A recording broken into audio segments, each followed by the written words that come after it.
Bonjour à tous et à toutes et bienvenue à votre émission Ma page, ma santé, émission consacrée à la santé et à la prévention maladie. Aujourd'hui, le thème que nous allons aborder s'appelle la fièvre typhoïde. Alors, qu'est-ce que c'est que la fièvre typhoïde et comment est-ce qu'il faut faire pour l'éviter? Pour en savoir plus, suivez le reste de l'émission. La fièvre typhoïde, qu'est-ce que c'est?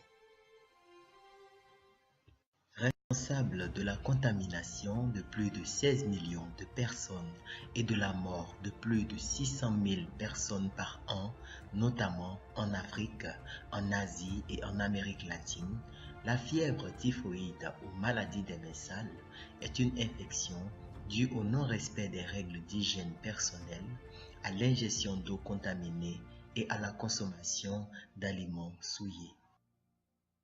Quelles sont les principales causes de cette infection? Les bactéries du genre Salmonella typhi vivent dans les intestins des personnes infectées et sont présentes dans les selles, les vomissures et les urines des personnes qui ont contracté la maladie ou qui sont porteuses de la bactérie. Elles n'éprouvent souvent aucun symptôme de la maladie, mais continuent de rejeter la bactérie. Ici, on parlera de porteurs sains. On peut retrouver les bactéries dans la nourriture, dans l'eau, ou sur les surfaces contaminées par des sels infectés. La maladie se transmet après qu'on a avalé de la nourriture contaminée, porté un objet contaminé à la bouche ou après qu'on ait avalé de l'eau souillée par les eaux usées par exemple.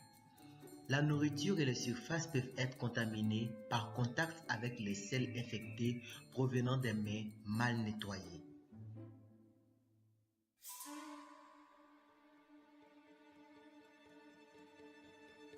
Les mauvaises conditions d'hygiène ou le non-respect de règles d'hygiène personnelle saines sont responsables de la plupart des cas de fièvre typhoïde.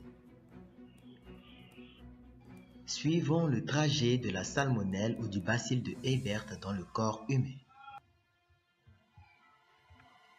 Lorsque nous buvons de l'eau souillée ou lorsque nous ingérons des aliments contaminés par le bacille de Hebert ou la salmonelle, qui est l'agent causal de la fièvre typhoïde, celui-ci suit le trajet de la nourriture, c'est-à-dire passe par le tube digestif jusque dans l'estomac, où les sucs de celui-ci, étant bactéricides vis-à-vis de certains germes, se trouvera incapable de digérer et de détruire celles-ci.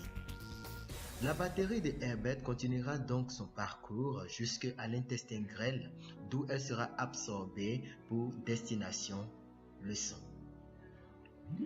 Présent ainsi dans la circulation sanguine, le bacille de Hebert va émettre des substances chimiques pour se défendre contre le système immunitaire humain.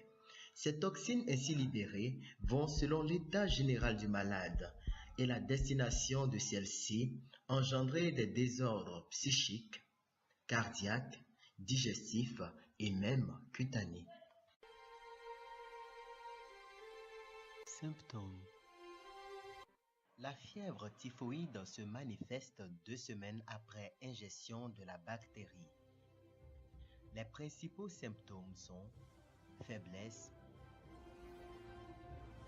fièvre et maux de tête,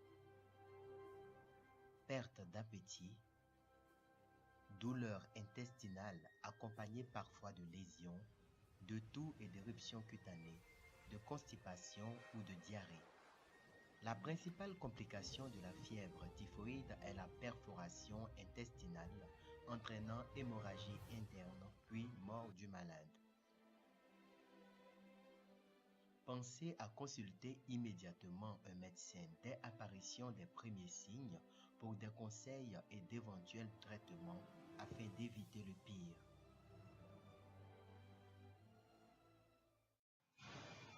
Que faut-il faire pour éviter de contracter la fièvre typhoïde? Le principal moyen pour éviter de contracter cette affection reste et demeure la prévention par vaccination. Il existe un vaccin contre la fièvre typhoïde ayant en lui la possibilité d'assurer une protection maximale de 3 ans.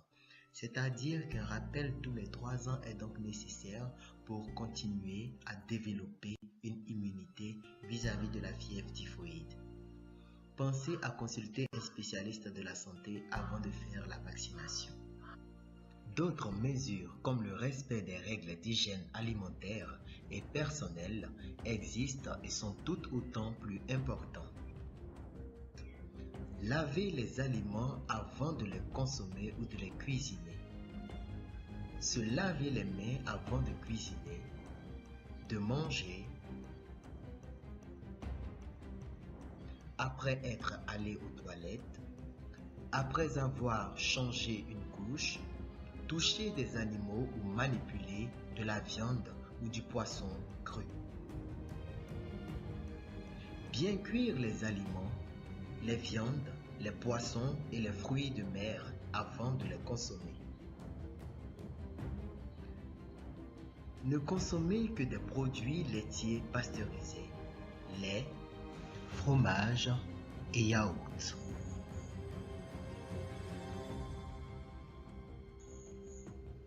Évitez la consommation de boissons, eau, jus de fruits, cocktails, de glace ou de tout autre plat cuisiné dans des conditions dont les règles d'hygiène semblent être absentes ou douteuses.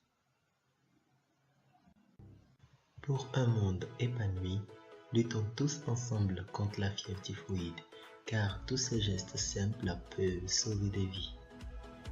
Bien, chers téléspectateurs, nous nous trouvons à la fin de notre émission et nous espérons que les conseils que nous vous avons prodigués vous serviront. D'ici là, portez-vous bien et nous vous donnons rendez-vous à un prochain numéro.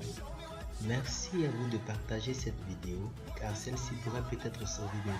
N'hésitez surtout pas à nous envoyer vos suggestions et vos questions à l'adresse suivante, ma page santé@gmail.com ou à notre adresse Facebook.